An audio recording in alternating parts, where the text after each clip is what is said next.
Here we are. Hello, everyone. Hello, hello. I think, yeah, everything's working.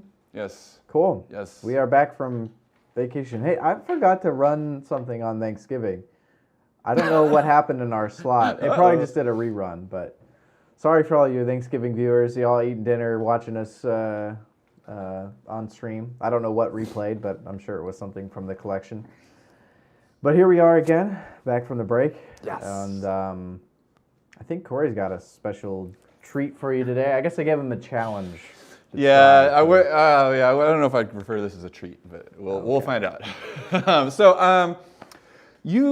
Anyone who's watched the stream with any regularity has heard me complain about being envious of Jay's access to a lot of cool free software. For some bizarre reason, there's great free tools for doing all kinds of creative things. There's great image manipulation tools, 3D modeling tools, video editing tools. But for some reason, there's not a great free digital audio workstation.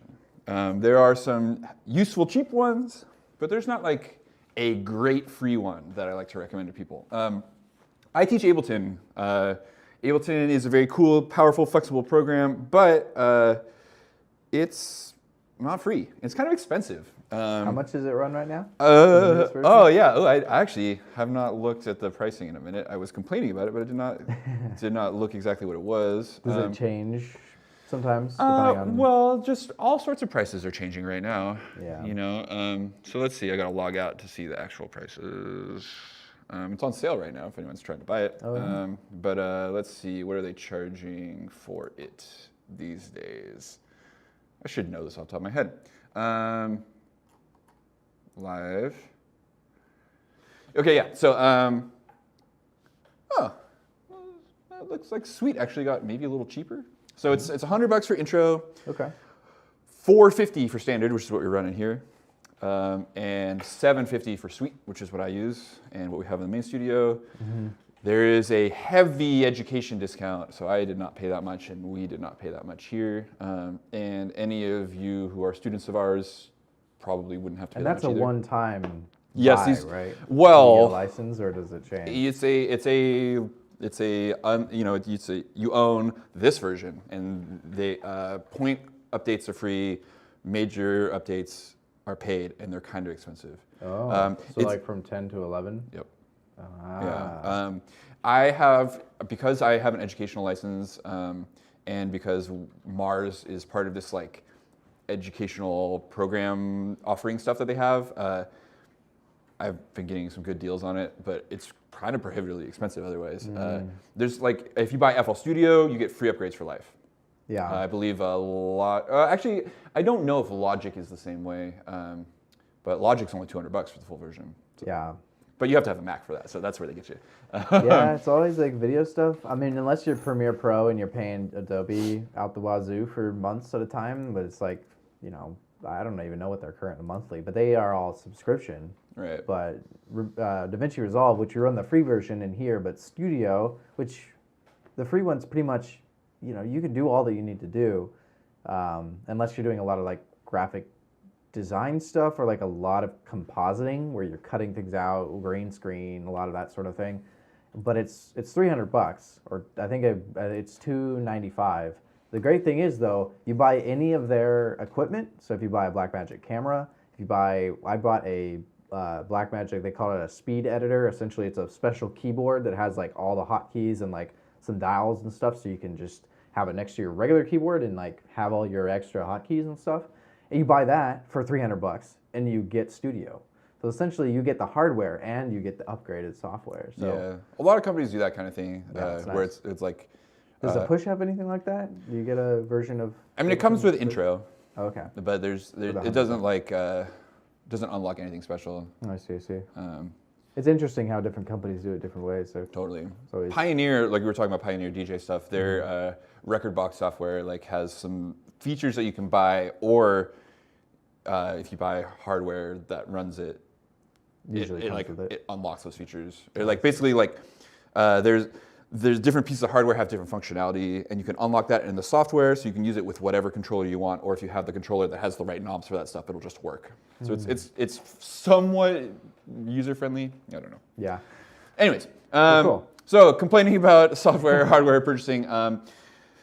So anyways, like I like to teach free tools. Like I'm envious of Jay. I think it's super cool. Like if you're just starting out, like any amount of money investing is a barrier, right? And so like if you can try doing the thing for free, then it's a lot more accessible to try.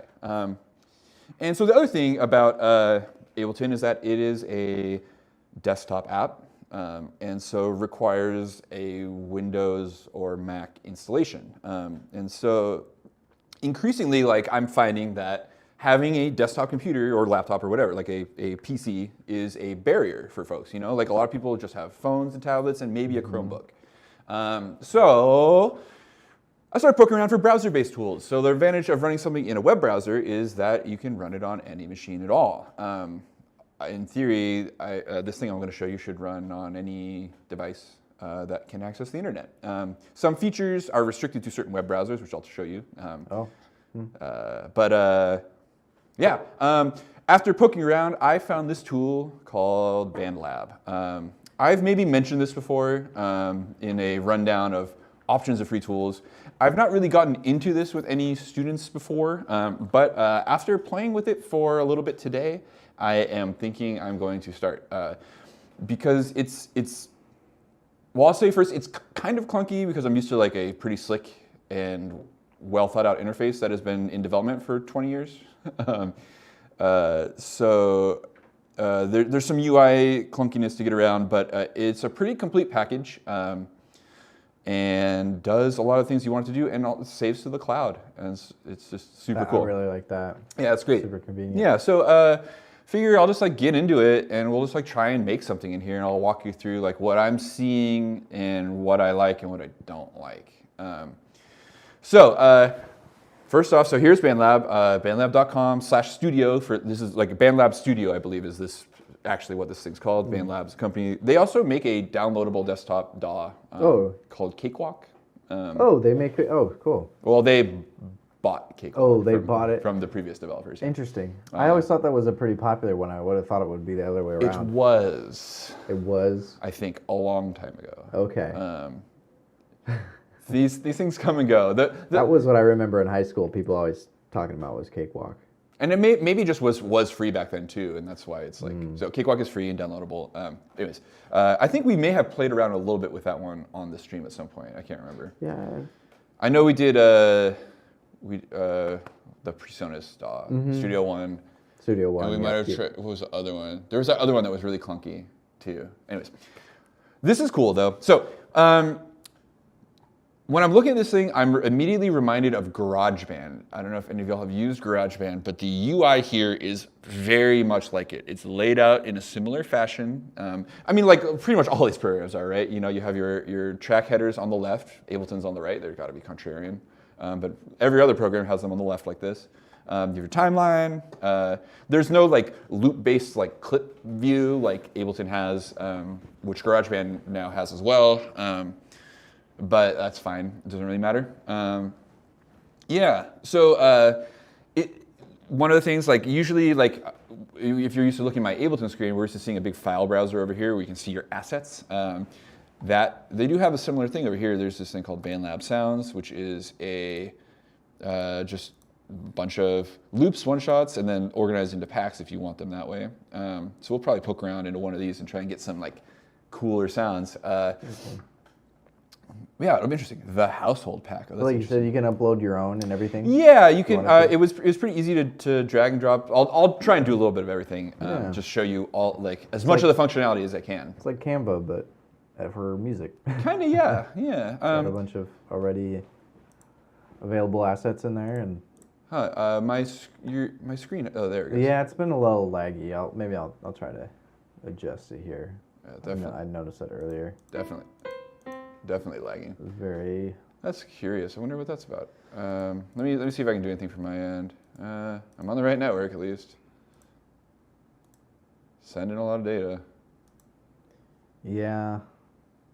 Huh. Still not completely sold on the Macs like how much NDI's developed the Mac side of the screen sharing stuff. Right. Just enough for it to work, but not enough for it to work perfectly. Right. So, we'll forge ahead. We'll see what we can do. Yeah, I'll mess with it on my end. Yeah. So you can click here on this Add Track button. I'll show you. I pulled up a MIDI track with a grand piano instrument just to have something. But if we click on this Add Track button, you can see the different options of things. You have this voice/audio, which is like a regular audio track.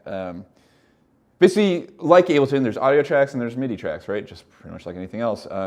Here they try and really make it simple for you. Like if you so they ask you, what are you trying to do? You're trying to sing? You're trying to play an actual guitar? Or you're trying to play an actual bass?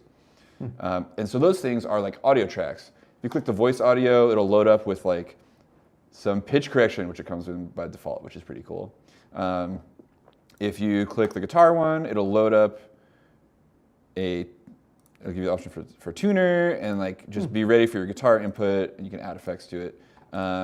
Click the bass one, it'll do the same thing, but it'll show you little cute little bass. It's monitoring. I believe it is monitoring my microphone. Your laptop's mic? Yeah. Yeah, it's I should say, I am using Chrome right now. Okay. You may have heard me talk about how much I dislike using Chrome in the past, but Chrome is one of the most broadly supported platforms in that they have a lot of cool, friendly features, including MIDI support and support for audio interfaces. So I can like actually access all of my audio interface options that I normally have here. We could run audio in through the Scarlett and record stuff like direct guitar in here if we wanted. Channel selection. And that's not available on like Safari or anything like that? Yeah, I didn't try the audio ins and outs, but the what did not work in Safari was the MIDI in and out. So I have the MPK Mini hooked up here, and it just works. Weird corporation. Yeah, it just works. I actually didn't have to set it up at all. I just plugged it in and it worked right away. I love that. Definitely there's some setup involved to make, like if you plug this instrument into Ableton, it doesn't work the way you'd hope it would. That's nice. The plug and play functionality is always... Yeah. It's like if something just doesn't work right off the bat with a beginner, you're just getting into it and then you have to go and mess with all the settings and stuff, it's an instant like... For real. This thing is like literally, I plug in the keyboard, I open this thing up, I add an instrument track, and it queues up a grand piano preset already, and it's already armed and playable. Right. Whereas in Ableton, it's like you load a MIDI track, you choose the piano, and then you arm it, and then you would have had to go and like set up your it's like a real pain in the butt. I am noticing too that there's like no latency. Don't mind the latency from the video. The sound you're hearing is probably a better example. Well, hey, that wasn't bad. Yeah, no, like from my experience, it is like practically instantaneous. Like as low as I need it to be. I have zero complaints about latency. So it's pretty fun. Whether that stays in time with the app, we'll see. Right. So like this is like, it's clunky and it's web-based, and like this isn't really, web browser apps aren't like mega robust like desktop apps. So like there's like, I've been noticing some funniness, and we'll probably see some as we get in here. So let's start by doing something. I'm gonna like create a little like drum loop. I'll show you this thing. This took me a second to wrap my head around. One thing that Ableton doesn't have that I miss is a step sequencer. There is like, you can treat the piano roll like a step sequencer, but that's not really what it is. And for like old school kind of styles, the step sequencer is really great. So they have one here. They have a drum machine. So I'm gonna pull out the drum machine.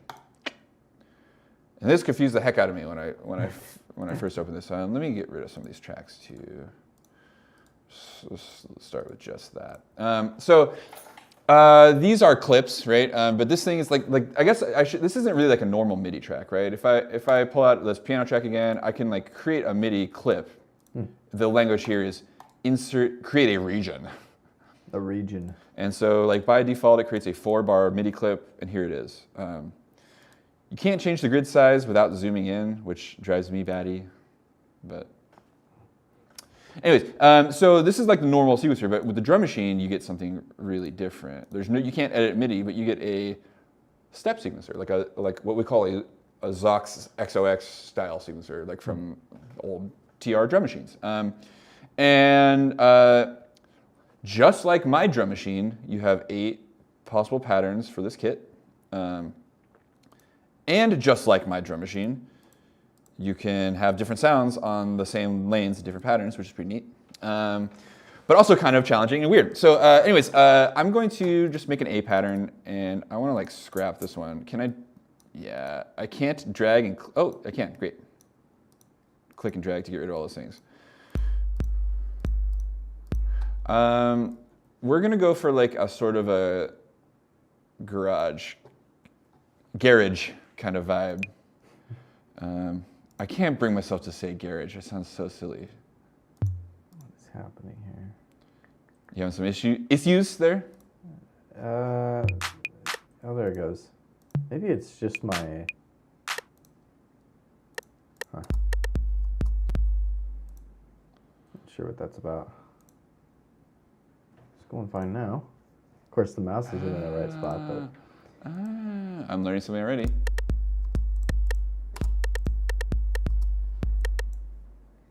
Cool. So I made this pattern. So like the way this works is you make the pattern here, and then you can click this button to insert it, which you're not seeing because my screen's laggy. But you want me to restart NDI? Would that be helpful? It seems move around a little bit. There it is. Okay. That's current. So anyways, so I can make my pattern, and then I hit this add button, and it drops a 1-bar version of that clip in here. It's pretty neat. So I can make these loop. If you select this clip, there's that little loop thing. If you mouse over it, you get an arrow that lets you drag out the loop. So here's my B pattern. I ended up making my pattern on B for some reason because I don't know what I'm doing. I can loop this by turning looping on, and this red thing here is our loop brace. Or you can toggle it by clicking on it. That's neat. Yeah, I keep losing you. Hold on. Thank goodness my audio is coming separately. Oh yeah, the audio sounds perfect. It's just the video. So I'm kind of curious, like, I don't really like how, ooh, that's weird. Lets you pop that out into a separate window, which is kind of distracting. I don't really like how this 808 thing sounds right now, so I'm gonna see if I can I swap out drum, what's the difference between a drum kit and a drum pad?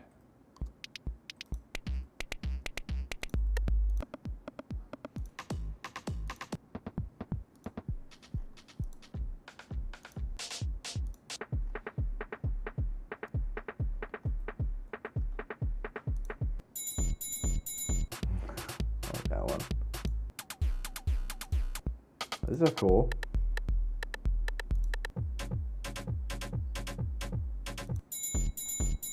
So is this all free, or are there like paid packs, like sound packs you can get or something?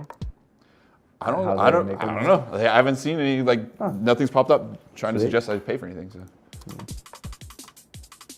One's like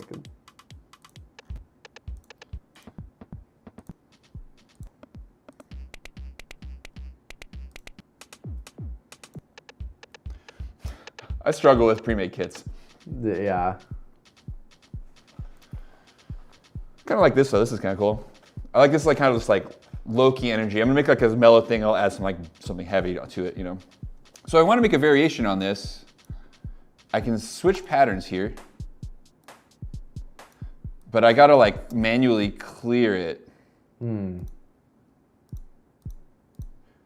I kind of want to like replicate my pattern. So I'm gonna like drop one of these A's in, and I think this will drop in wherever my like cursor is here. Yeah. So like we're gonna be a little less fit. We're gonna put it right here on 2, and then I'm gonna put it here again on 4. So I see. it's a little tedious, but come on. It's weird that it's like. Hold on. Let me see if I can refresh this.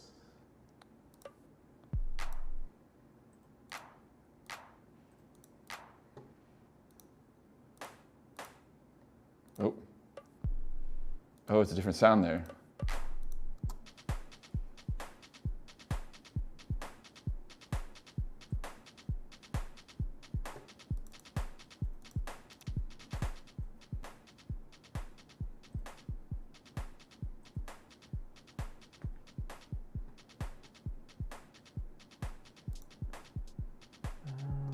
Cool. Anyways, I like this like little like sequencer thing. It's like nice and fun and friendly. One thing that's kind of frustrating about using this style of thing versus like another style of drum sequencer, I'm just gonna copy and paste these patterns, is that like if I want to like edit one of these patterns, like I like to do a thing, you'll probably see me do this, where like I'll make this drum pattern and then I'll make a copy of this clip without my kicks or something and like get some extra mileage out of it.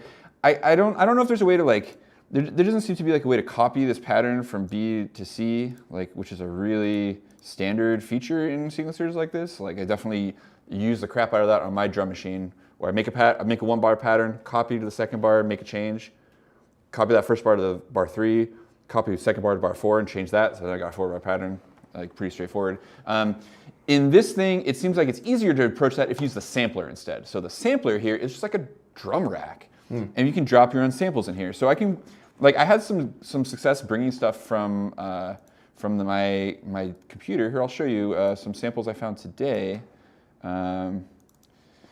These are samples from that PC Music ARG thing. Let's use that one. So I'll just like, it's just super straightforward. Boom, there's my sample. Just like in Ableton. There's a BandLab app too, huh? Yeah, I believe there's a mobile version of this. Oh, I wonder if you can sync them up so you could do some just like... I would hope so. Some basic layouts on your phone. Well, it's kind of laggy sometimes. I wonder if it depends on your phone as well. Check it out. Wonder if it's on Android.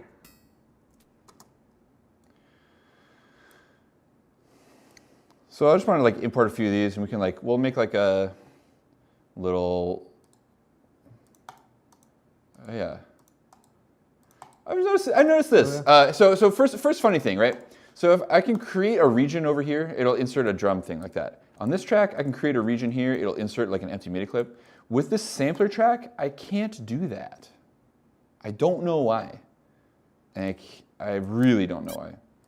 I'm gonna flip these over all to one-shot mode. So the only thing I figured out that I can do is play this thing live in. So I can record my own input, which is kind of cool too. Oh yeah, there's it's on Android. It's got to be on iOS probably. Pretty sure it is. I got my iPad here too. It'd be pretty bizarre if, yeah. Very unusual that, I mean, whatever, like, you know, like Android devs and iOS devs tend to be different crews, but like very unusual that a full-featured app like this comes to, like for music, comes to Android and not iOS. True. For some reason, iOS seems to be the home of mobile music making. So anyways, I can just record this. It's kind of clunky. I don't get any of that cool like capture features from Ableton where like grab my MIDI after I'm done with it. I just have to hit record and it just does like loop recording with overdubbing. And I'll just like see how it goes. Like I got a count in one time when I did this. Yeah, I think it's gonna do it now too. What am I gonna do even?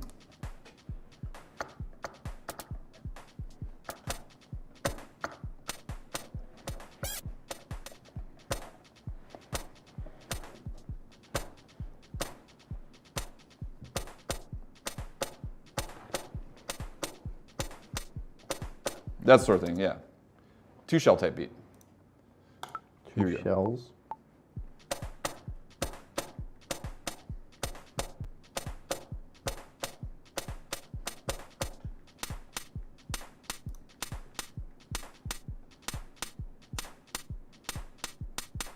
So that was more in time when I played it than when it played back my recording. So there's some latency, like my playback of my track when I'm performing it live is really snappy, but there seems to be some input latency. Like I swear I played that better than that. So, and you can just see exactly how late stuff is. It's not terrible, but let's quantize it. Oops. So quantizing seems to have not worked quite correctly. That's pleasant. Yeah, that's a nice noise. You can right click here. Yeah, so like it, kind of a clunky thing, right? You can right click here and select all, like this feature. You can say select all of those notes with the same pitch. We'll quantize them.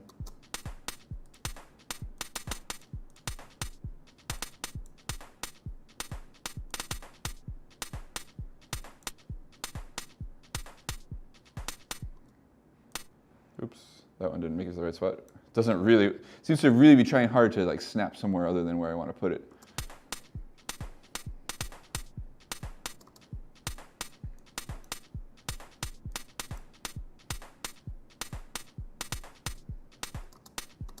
So let's see, is this working for me? Whoa.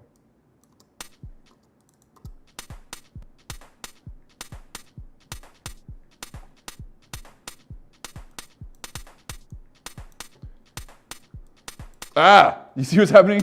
Maybe you can't see that. I keep trying to grab this note, but it's popping up a little UI element over it. So cool, I like that. So this sounds like a little much for me. I want to like change something about how this sounds. So let's tweak it a little bit. So we can go over to the sampler and let's see what our options are. It's pretty straightforward. We can trim it.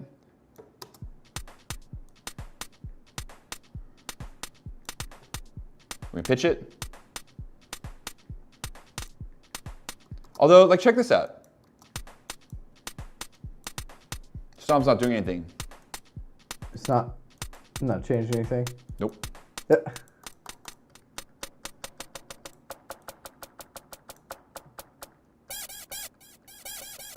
Neither is that one. Why is that? Yeah, it's not actually working on any of them. So this is not the first time I've run into this where I've like turned some knob and it just didn't work. I had this where it was the volume slider for one of my channels, just like had no effect. Something I noticed was let's name this project Stream, and then let's save this, save it, saving, and then we're gonna refresh this. What, like reload the save? I'm just gonna refresh the page, and it'll reload the tune, and let's see if that knob works now. This fixed the problem for me before. My MIDI keyboard is connected. Here's my sampler. Yep. No, it's working. Yep. So, yep.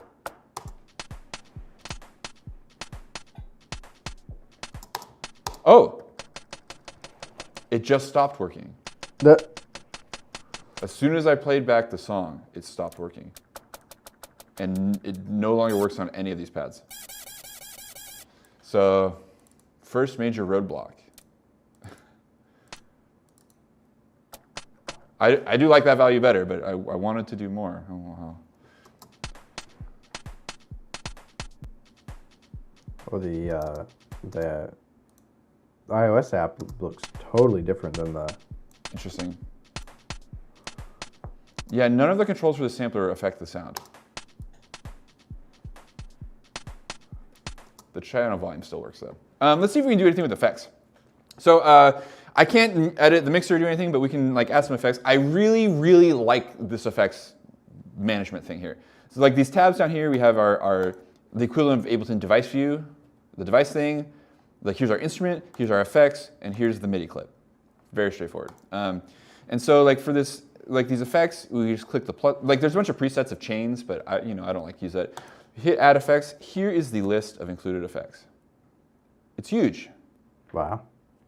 And like, there's a bunch of like super standard, really useful things in here that are absent from Ableton. Like an LA2A emulation, which is like a compressor that I put on pretty much everything.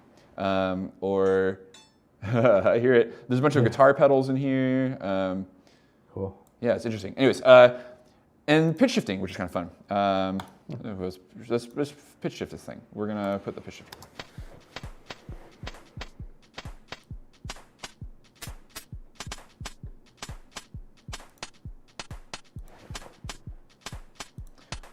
It's adding a bunch of latency. Can you hear that?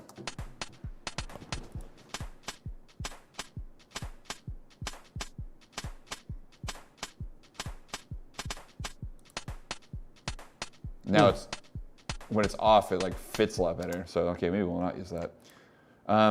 We'll find like a melodic instrument we can do that with, maybe. Let's add. I'm not going to do it, Jay. I'm going to avoid it. I'm not going to troll everybody here right now. Beginning lead. Let's try it out. Ooh.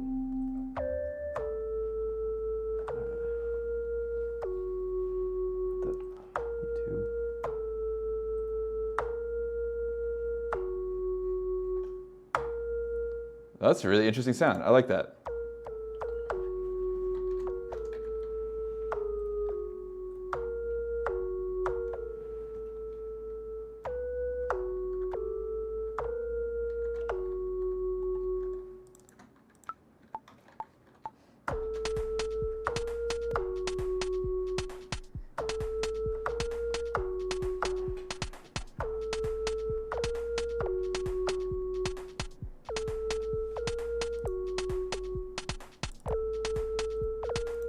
This is a really funny little idea. Let's quantize this thing. So notice what was created here. Like there's a bunch of like extra notes because it like does this like looping recording. And quantizing, I would have hoped would clean that up, but.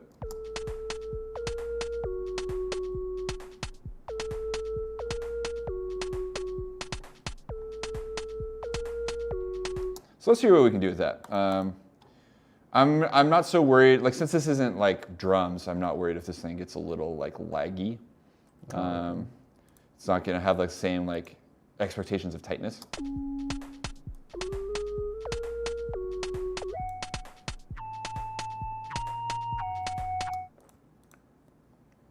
I kind of like that sound, that's pretty fun, but I don't like that part. Oh.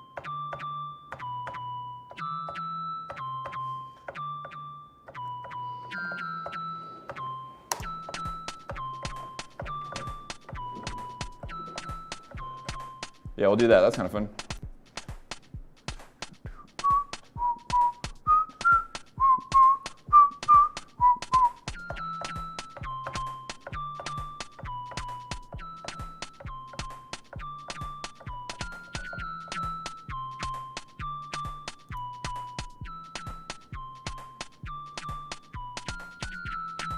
That was a little. That was like cut you off just before the end of it. Funny little mistake. Oh yeah, so cool. Just like Ableton, holding Control lets me move things off grid. That's convenient. Let's Control A, select all, quantize to 30-second notes if we can.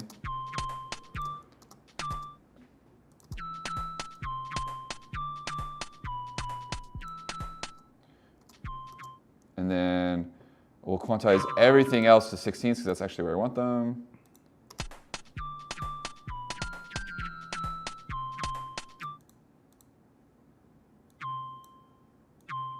Some of these are getting a little funky.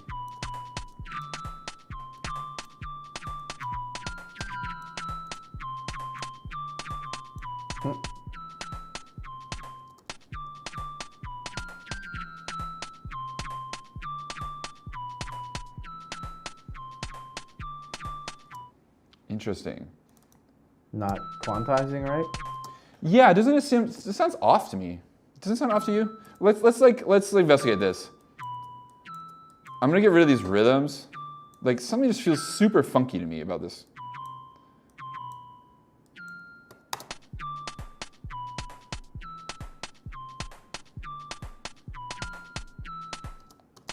Oh, it's that note is being funny.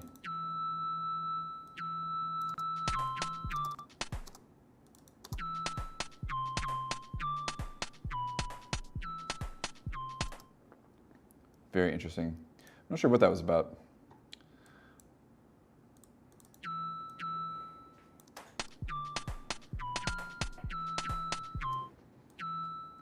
Let's just make this. I'm gonna program it and make it perfect, and if that doesn't make it work. It's really weirded out by that result I was getting.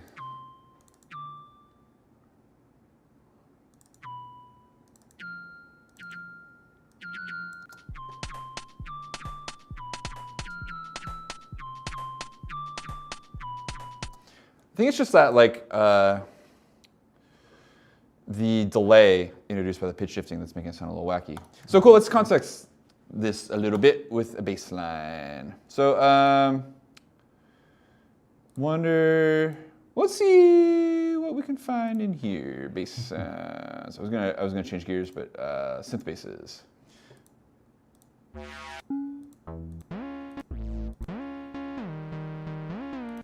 Oh, I love that sound. That's super cool. That's a cool one. Yeah, I want like one of these like.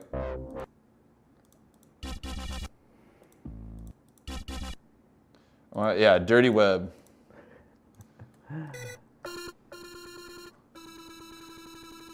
Whoa.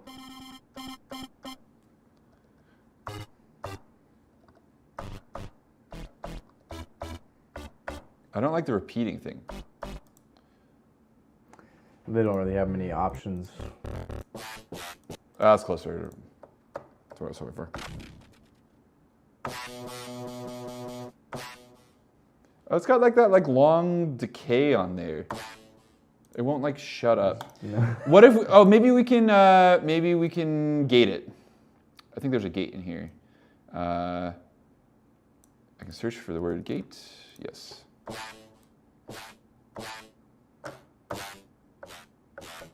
This cuts off the sound.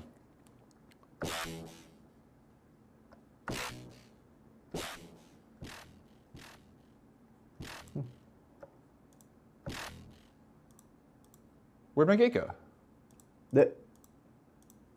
Oh, it was there for a second.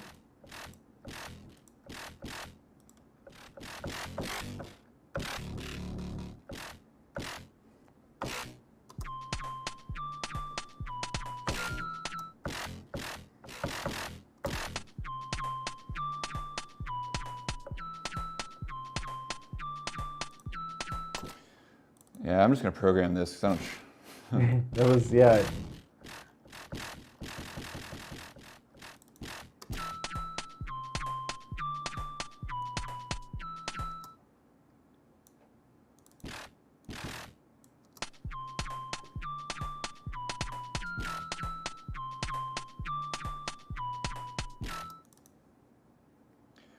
Maybe that'd be cooler if it was like on like an offbeat at the end of the bar or something like that.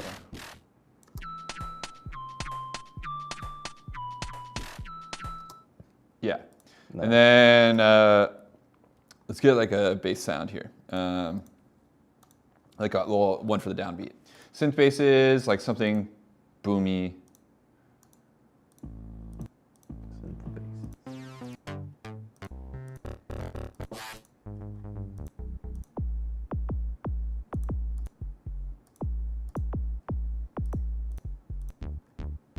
Oh, it has the lately bass preset. That's great. So that's an important like dance music preset. Oh, okay.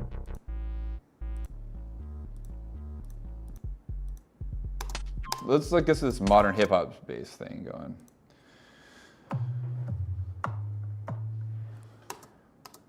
Let's see what it sounds like. Ah.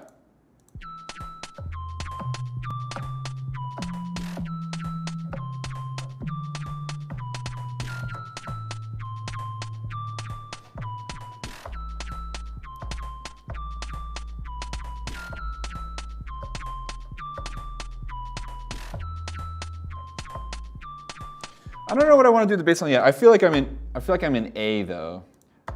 I like that sound, but I want it to be a little fatter, so let's like distort it. I really like this plugin. Drive. I'm assuming it's like a blues driver model.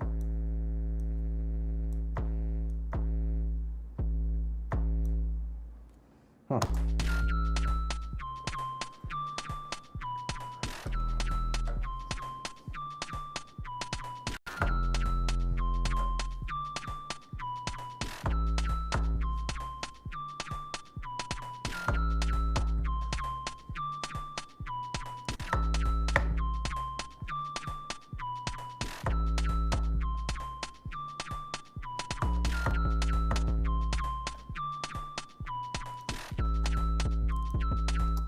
Yeah, I sounded better than that, I swear.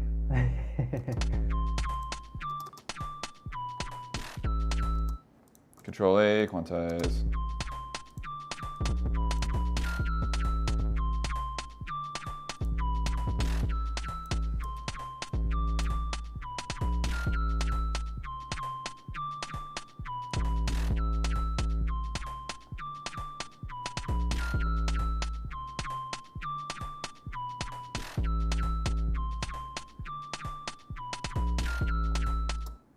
Funny little loops going on here. So, yeah, let's, we can sort of like try and make this into like a little bit of an arrangement.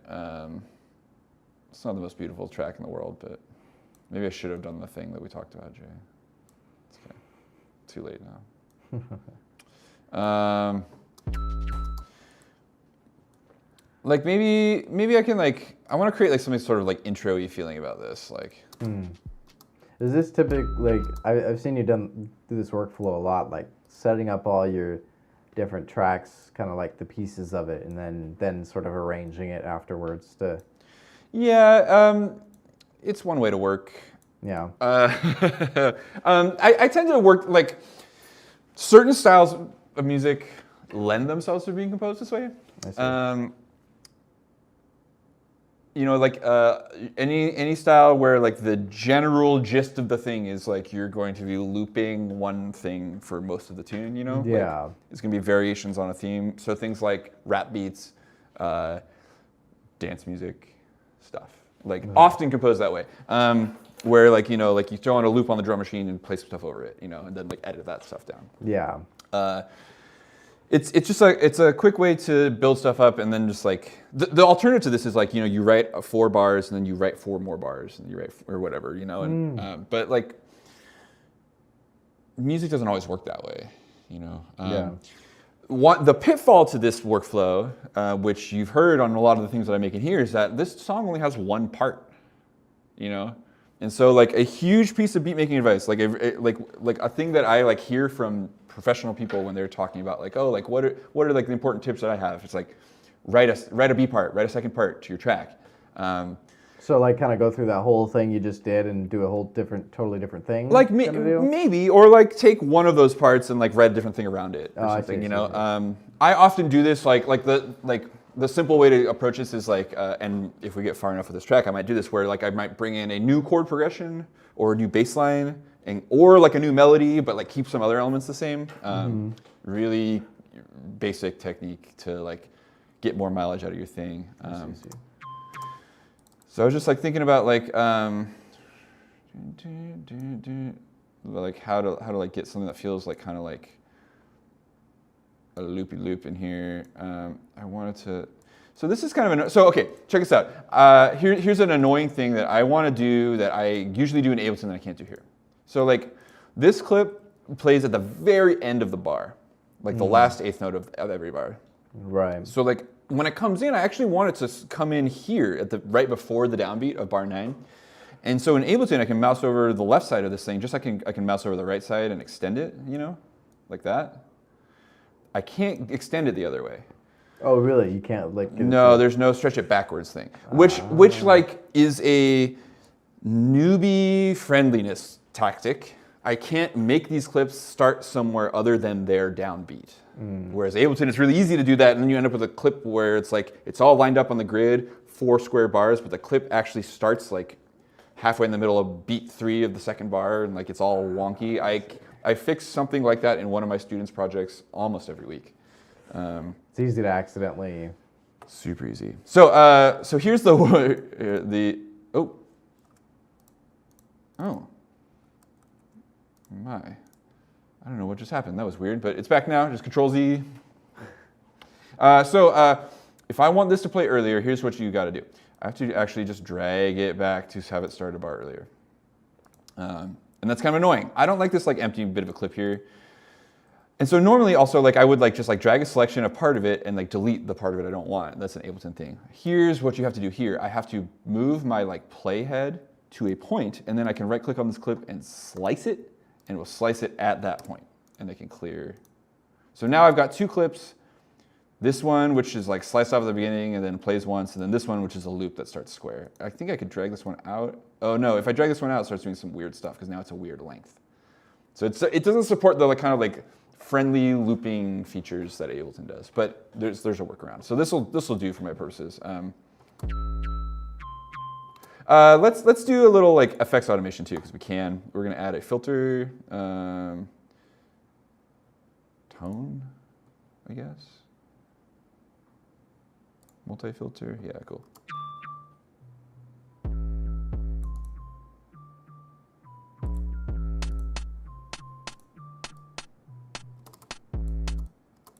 So I want to like automate the frequency of this thing. So I can click into automation mode. This looks just like how it is in Ableton. It's kind of convenient.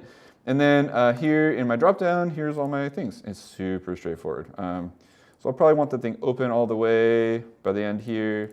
Double click to create a breakpoint, and then I'll just like create another one here, and try to anyways. And then I can just like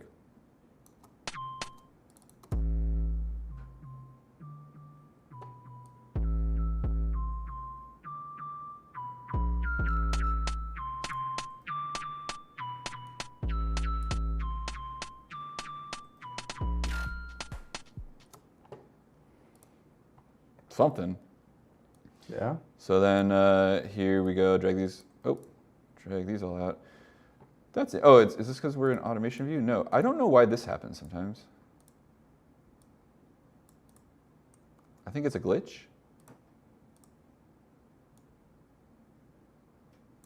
There's one of those things that's funny about I'm using this new program and I'm like, I can't tell what is user error and what is a glitch. And I've definitely, as you've seen, I've definitely encountered some glitches.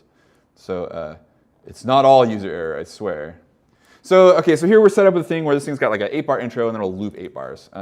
Let's add like some sort of like riser sound to it. Let's see if they got in the realm of risers. See, I don't know if this would be more of a loop or a transition, but we can search, or one shot I mean, but like we search a riser. I think I'm in A minor, so if these are labeled with a key, try and transpose these G minor ones, but those knobs weren't working very well. I like that one, that's kind of weird. But I'm like, let's just use part of it. So I'm just gonna drop this in for this last couple bars, and I'm gonna drag it short, if I can. Oh no, I guess I gotta split it. Slice it and chop this off. Okay, so it'll just play like the first half of that, because it was a little bit much anyways.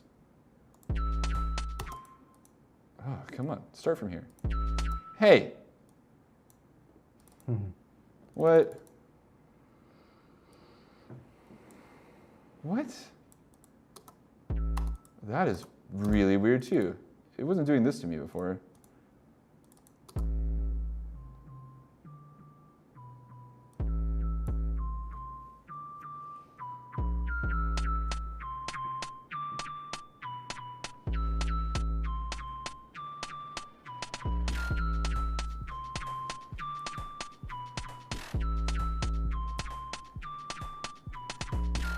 I'm really like disappointed with the weight of that kick.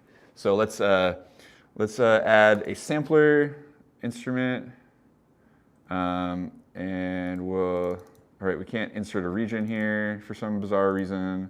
They have some great drum samples though in here. I found some good ones. I want one shots though.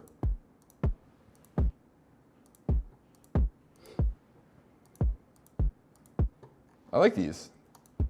Huge characterful kicks. All really distorted. Whoa.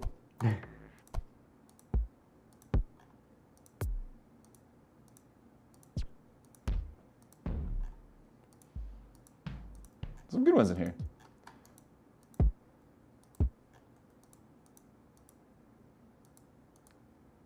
Up to the app freeze. Seems to be frozen. Too many samples. Too many samples. Mm-hmm.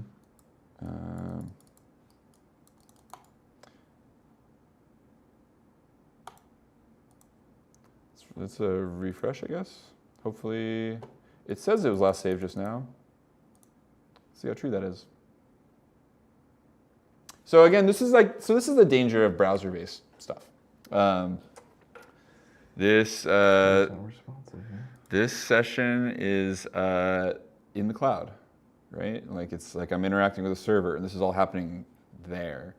And so like if the connection gets screwy, everything's screwy.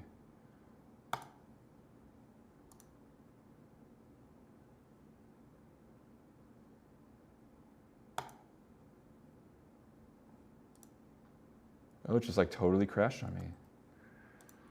Save your project? It did. It said it did, but Oh, no. it saved it? Nope. Wait, no? It said it did, but when I clicked reload, it didn't reload it. Oh, shoot. Yeah. So Well, another thing that I'm really accustomed to is autosave. yeah. I'm surprised that this isn't like constantly autosaving. Like I have yeah. So yeah, I don't use any browser-based tools that don't autosave. like all the Google Docs stuff, like Canva does. Canva, yep, everything. I've not used a single browser-based tool that doesn't do that. So there goes all the work that I did, completely gone. Oh, well. And here's what's left. Shoot. From before I even tuned that thing. So it says last saved up there, what, 23 minutes ago? So did you lose 23 minutes of work? And that was a lot of work. It was more. I think I lost 40 minutes. I'm surprised. Is there a setting in their settings to change the autosave interval? Well, wasn't that interesting that it said it was saved before I reloaded it? It lied to me. It said it was last saved just now, before I refreshed it. Is there like anything on the projects? No, you can download it. It didn't save the version history at all. Yeah. What happens if you I'm just kind of curious. Oh. What happens if you hit download? Oh yeah, what do you get? Just out of curiosity. Well, not much apparently. Oh, it's doing something. Some sort of skinny little progress bar up here. Sick. Oh. Look at this. This is tight. So like, I love this kind of thing a lot. Like, a lot of programs, like, I mean, we'll see if this actually works. A lot of programs make it really difficult to get stuff out of them. GarageBand is notorious for this. I love GarageBand as a beginner's tool. It's so cool. It's really powerful. It's like this, but stable. Like, and you can, you got to have like a Apple product to use it, which is like the drawback. It's a great tool. However, when you want to like take it and do something with it, right? Like if you make it, like I've had people be like, oh, I recorded this great track, and like in GarageBand, I'm like wondering if I can have you mix it. So like to export stems from GarageBand, well, maybe it's faster than this because this still hasn't actually given me anything to download. But these are very short. This is it's just about like these. This is like a couple megabytes tops that it's trying to serve me right now. But when you want to export from GarageBand, you have to solo every track and export the entire track for each track you want to export.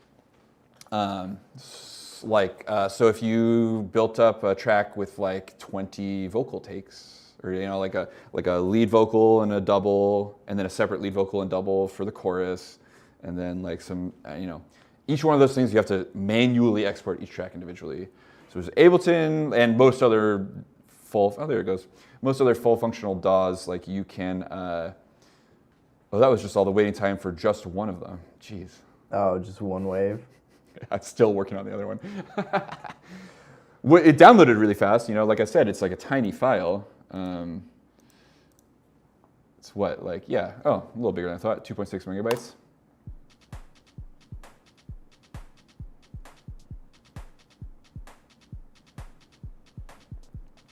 So I could see this being useful for my workflow, even I mean, I'm certainly like not in need of a new DAW, but like those things were like, that was really easy when it worked.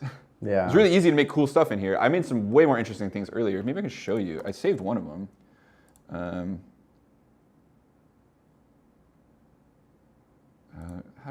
me see if I can I'm not even sure how to get back to my projects, but let's exit this and see.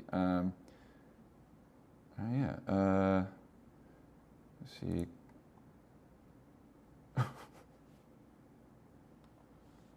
Okay. Well, it says my account's been deleted, so maybe that's why. Yeah, banned. Well, it just like projects. Here we go. It's kind of got a SoundCloud looking thing It going really on. does, yeah. How do I? Studio? Studio. So, okay, just like so you can hear something, like this was a little more fleshed out thing that I created earlier. Yeah, I can play you something. I know we just got a couple minutes left, but this isn't very long. Let's hit play on it.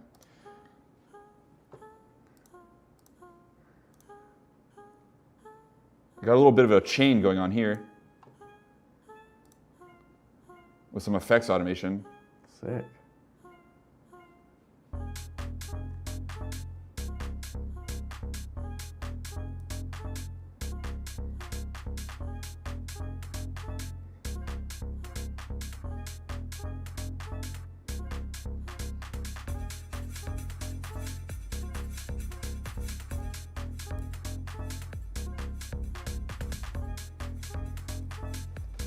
Yeah. It's all pretty straightforward though, you know?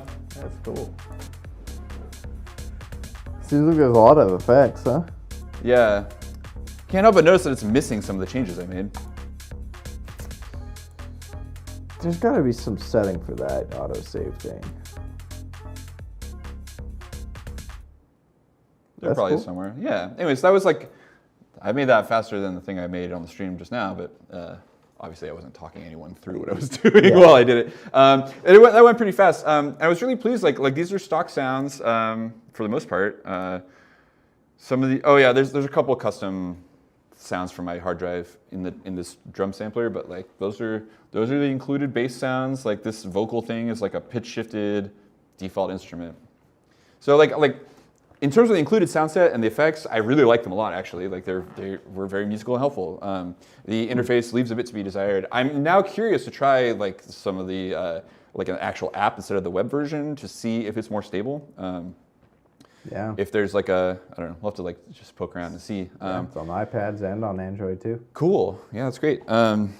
Yeah, so in summation, I do think this is a useful tool. I think that, you know, it's definitely not 100% there, and you definitely got to like get your like reflex going on that save button up there. Yeah. But it does everything that I could use it to do. You know, I didn't even start recording any vocals, but there is like an auto tune with like scale selector and all that stuff. That's cool. And if it sounds anything like their time stretching algorithm, it's probably terrible, but it's, you know. Just try it out, find out. Great art in music comes from abusing effects in incorrect ways and just embracing terrible sounds. Making it work for you. Yeah, totally. You know, guitar distortion was an accident until it wasn't. You know, now the 808 bass was supposed to be the sound of a drum, like a kick drum, but they didn't do a very good job. Like, you know what I mean? So there's like the music history is full of this stuff with like using a tool the wrong way, and then that becomes an iconic sound that then everyone tries to copy. So like maybe you'll stumble across your new favorite crazy sound with some combination of BandLab instruments. Maybe not. Maybe not. Yeah, Cool. It's neat though. I'm definitely going to be pointing some students at this in the future. Yeah, I want to try it out a little bit. Yeah. Go mess with it. I could also see like it being a really cool thing where you can make you could just like make some loops. You're just like, oh, I'm just gonna make a little loop in here and export it as audio and just take it somewhere else, you know? Yeah, something super simple, just to have a little bit more flexibility than like Audacity or something. You know? Totally, and yeah. It's got all that built-in stuff already. Mm-hmm. Yeah, like it's a kind of similar way that you might use Ableton Note, like the mobile app that I showed off the other day, but like you're not restricted to the Ableton stuff. Right. And it exports to all kinds of formats, so it's cool. Sweet. Yeah. All right, everybody. Thanks for checking it out, y'all. Well, cool. It was a fun one. I like Yes. that. And well, we will see you next week for another exciting episode of the MARZ live stream. You know it. All right. Take it easy. See you later.